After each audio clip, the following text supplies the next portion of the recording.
Ceci, 4, 3, 2. Muy buenos días, hoy miércoles, comenzamos un programa más de Bien por Casa, con todas las pilas, con toda la energía, como siempre, la energía que nos caracteriza. Comenzamos un día más, hoy tenemos un programa muy bonito, comenzando para empezar por la música del gran Cerati. Ahí está, Déjà Vu. Temón. Bueno, les cuento, hoy vamos a hablar sobre los parásitos en los niños, pero no solo en los niños, es un problema realmente que afecta a toda la familia. Si es que un niño tiene parásitos, hay que estarse chequeando toda la familia, pero es fácil de erradicar y ahora nuestro invitado, el doctor, nos va a contar cómo. Declaración de edificación, este tema de SUNAR que es tan importante para estar pues ubicados, enterados de todo lo que tenemos que hacer para declarar una edificación. Bibliotecas, este tema nos encanta, cómo hacer para poner bibliotecas en los colegios, en las casas, ¿por qué no? ¿A qué bibliotecas acudir? Y como siempre también, pues qué libros leer nosotros los adultos y nuestros niños. Orgullo Perú, vamos a estar aquí con el gran Luis Alberto Cayo. Él es, solamente les voy adelantando que es un gran peruano que además triunfa en Hollywood. ¿Cómo? Ahora lo vamos a averiguar.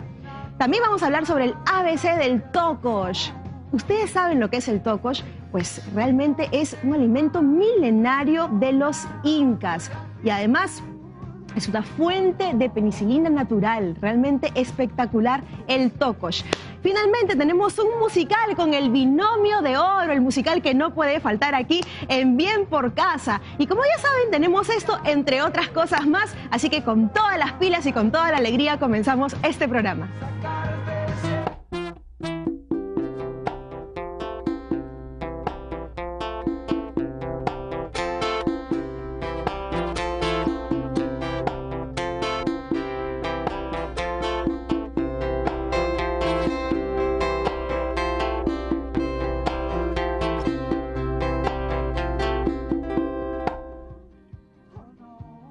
Bien, ya nos encontramos aquí en nuestra salita verde, pero antes de comenzar con los temas, a mí me gustaría invitarlos a ver un informe que tenemos, en donde además vamos a aprender cómo nosotros, siendo ciudadanos, como ciudadanía, podemos participar en la conservación de nuestros patrimonios culturales. En este caso va a ser el santuario de Pachacámac, así que vamos a ver atentamente este informe. El complejo arqueológico de Pachacámac guarda una mágica experiencia para sus visitantes. Desde hace algunos años, este centro ceremonial preinca, el más importante de la costa peruana, ha empezado a convivir con nuevos vecinos. Se trata de comunidades que han nacido en el desierto y que gracias al Ministerio de Cultura han aprendido a vivir en armonía con el patrimonio histórico. El museo de hoy es un museo que tiene que tener una relación con la comunidad, un centro educativo. ¿No es cierto? La comunidad tiene que venir, pero tiene que venir a aprender, pero también tiene que venir a recrear. Este mural con recreaciones de iconografías preincas ha sido pintado, por ejemplo, por los pobladores de los asentamientos humanos adyacentes al complejo arqueológico. Los originales son dibujos que estuvieron en el templo pintado de Pachacámac y que por la no conservación están desapareciendo. La idea ha sido musealizar el templo pintado, ¿no? Un poco que recuperar la experiencia que tuvieron hace siglos los peregrinos de venir caminando por el desierto y encontrarse con estos murales, con las figuras de los peces, las plantas de maíz, las aves marinas, ¿no? Pero la participación ciudadana va más allá. Trabajadores de varias empresas se están organizando para visitar en grupo el santuario de Pachacámac y ayudar en las tareas de conservación.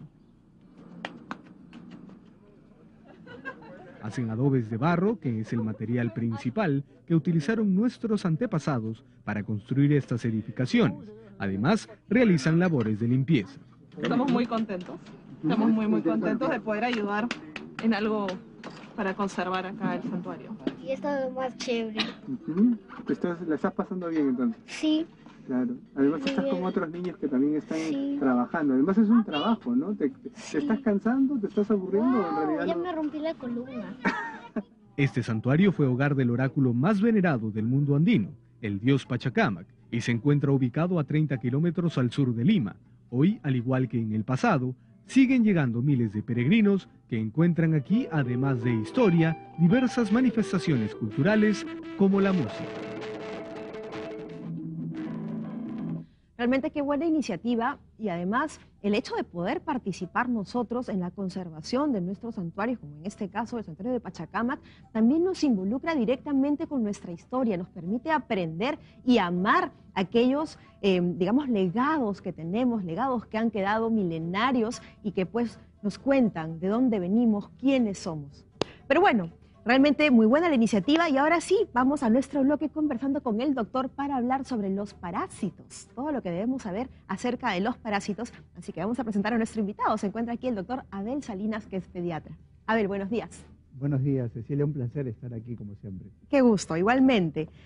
Bueno, los parásitos en los niños. Cuando iniciamos el programa yo comenté, sí, pues los niños generalmente son aquellos, digamos, más susceptibles a tener parásitos, pero también se contagian a los adultos, ¿verdad? No nos escapamos. No nos escapamos, pero es cierto, en los niños es mucho más común, precisamente por los cuidados de higiene que tienen los niños y que los adultos pues obviamente lo hacen mejor. Me estoy refiriendo lavado de manos, por ejemplo. Los papás tienen que enseñarle a sus hijos desde chiquitos que hay que lavarse las manos siempre antes de comer, después de ir al baño, y cuánto debe demorar el lavado de manos, cómo debe ser ese proceso. No es cuestión de echarse agüita y ya salgo corriendo. Sí, pues. Sino cómo debe ser. Los niños, pues, rápidamente, uno puede tener mucho cuidado en la casa, sin embargo, encuentran una manguera por algún lugar, se toman el agua, o inclusive cuando se están bañando, es bien fácil tomarse el agua. Cuando uno les enseña a lavarse los dientes, ellos degluten un poco de líquido, y si esa agua no es suficientemente potable, está almacenada a veces en estos tanques elevados que tenemos sin mantenimiento. En muchos casos, naturalmente, ahí viven algunos parásitos y fácilmente se pueden contagiar. Ahora, cuando hablamos de parásitos, ¿de qué parásitos exactamente estamos hablando? ¿Qué variedades hay? Y luego pues iremos también hablando de cómo son estos y qué tipo de Claro. En realidad hay varios tipos de parásitos que en diferentes formas, sobre todo cuando uno come los huevecillos de esos parásitos, ingresan al tubo digestivo y ahí crecen y dan diferentes manifestaciones. En realidad son por tomar alimentos contaminados, agua contaminada, verduras, a veces que crecen al ras del piso, no las lavamos bien y por ahí se nos vienen esos parásitos. Y son de diferente tipo. Y tienen periodos de incubación que les llamamos, a veces más cortos, a veces más largos, pero en líneas generales tienen sintomatologías más o menos parecidas, algunas diferencias entre algunos, pero son más o menos parecidas. A ver, hablemos entonces, por ejemplo, creo que uno de los más conocidos, o por lo menos los que más afectan, son los conocidos oxiuros. Los oxiuros, ¿no? Que son unos parásitos muy pequeñitos. Ajá. Y ahí es bien interesante, porque los oxiuros, cuando están en el tubo digestivo, en la noche predominantemente, preferentemente, bajan a poner sus huevecillos en la margen del anito. Y entonces en la noche ocasiona picazón. Nosotros los médicos llamamos eso prurito anal. Les pica, los niños se rascan en la noche y se contaminan fácilmente, se quedan inclusive con los huevecillos en las uñas y fácilmente pueden después meterse las manos a la boca o no se lavaron las manos y contagiar a más personas. De manera que, por ejemplo, solamente de ese tipo de parásito, que es bastante común, se desprende ese síntoma de la picazón del prurito anal. Y nocturno, además, ¿no? Preferentemente nocturno. Puede ocurrir en el día, pero es mucho más dramático, mucho más evidente en la noche. Ahora, ¿y estos oxiuros cómo se contagian? ¿Cómo y dónde?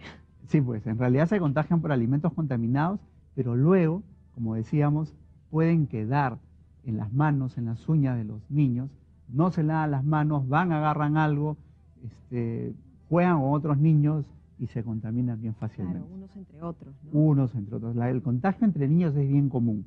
Entre los adultos, obviamente que no observan las medidas de aseo, de higiene, también puede ocurrir.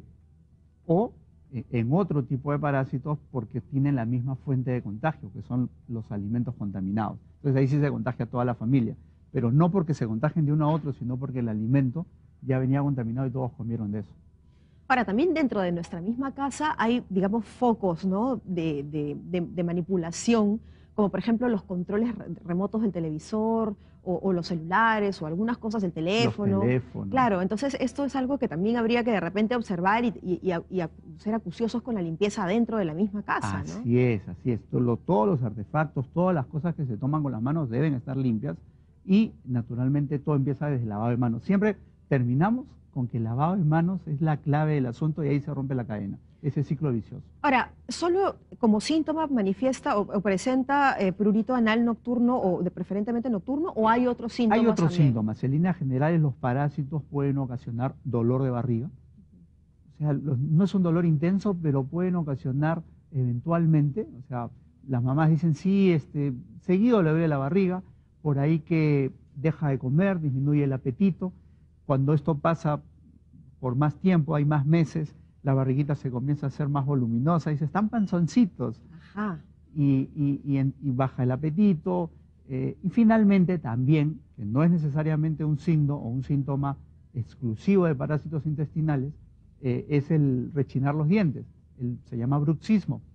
No es lo más frecuente el bruxismo ocasionado por parásitos, es mucho más común por la ansiedad que pueden tener los niños. Pero si ese rechinar de dientes viene asociado con barriguitas grandes, con prurito anal, con dolor de barriga, con episodios de diarreas comunes, por la anal se le suelta el estómago, dicen las mamás. Entonces ahí sí ya forma un paquete de síntomas, un grupo de síntomas que sí son compatibles con parásitos intestinales. Abel, te adelantaste porque justo teníamos una pregunta de Connie que nos escribía al Facebook, precisamente preguntando que si es que este rechinar de dientes tenía que ver con los parásitos, pero ya muy bien nos has explicado que si está asociado a otros síntomas hay que estar observando. Exactamente, podría ser algo que nos podría, muy indicativo, ¿no? Es que la pregunta es pertinente y vale la pena recalcarla porque lo más común, llegan conmigo muchas mamás, me dicen, debe tener parásitos porque le rechinan los dientes. Pero en verdad, por sí solo no es tan válido si no está asociado a los otros síntomas. Claro que sí. Ahora, conocemos los oxiuros, pero yo también he escuchado sobre otros parásitos. Yo me acuerdo de niña, era pues como el fantasma, el cuco, me hablan de la tenia. Sí. ¿Ya? Y la tenia me decían es un parásito, es un gusano, me decían, enorme, que entra en tu barriga y después que sale sí, también. Que es cierto. Qué Y lo peor de todo es que a veces sale por pedazos, o sea, y queda la cabecita que tiene un nombre y por lo tanto ahí vuelve a crecer. Entonces, no, ya botó, pero en verdad ha botado una parte de ese parásito, es la tenia, digamos... Sí existe, entonces. Sí existe, definitivamente. No es una leyenda urbana. Algunas personas dicen que tiene una boa, pero en realidad es una tenia que puede ser muy larga. Hay otros parásitos que son más cortos, que son los ascaris, que también son muy comunes, que suelen medir centímetros nada más, que son como tallarincitos, como fettuccinis, así se parecen, y las mamás los pueden ver a veces en las deposiciones. Esos sí salen enteros, pero también son fáciles de tratar. Y hay otros que son más bien que no se pueden ver, que son los, digamos, tan pequeñitos, que como las tenias enanas existen, o como por ejemplo Giardia lamblia. Giardia es un parásito tan común que adquiere las familias enteras. Los papás, los adultos, por ejemplo, tienen síntomas y dicen, yo tengo gastritis, yo tengo úlceras, estoy tomando siempre antiácidos, y mencionan una serie de medicamentos que toman porque sí, me caen mal las comidas. Y los niños se manifiesta porque dejan de crecer, toman algún alimento como leche, por ejemplo, inmediatamente se les hincha la barriguita, se les afloja el estómago comúnmente, 2 o 3 días de la semana hacen deposiciones flojas, dejan de ganar peso, dejan de crecer, y eso probablemente corresponda, es una aproximación a este parásito que se llama Giardia lamblia. Básicamente con la leche, porque es importante esto porque ahora está un poco como que de moda que mucha gente diga, yo tengo intolerancia a la lactosa, ¿no? Y a los niños también se les achaca que tienen intolerancia a la lactosa y presentan aproximadamente síntomas similares, ¿no? Entonces sería importante en este caso pues una especie de diagnóstico diferencial para saber... Claro, lo que pasa es que este parásito, esta Giardia, se aloja en las primeras partes del intestino delgado. Después del estómago sigue el intestino delgado. Y ahí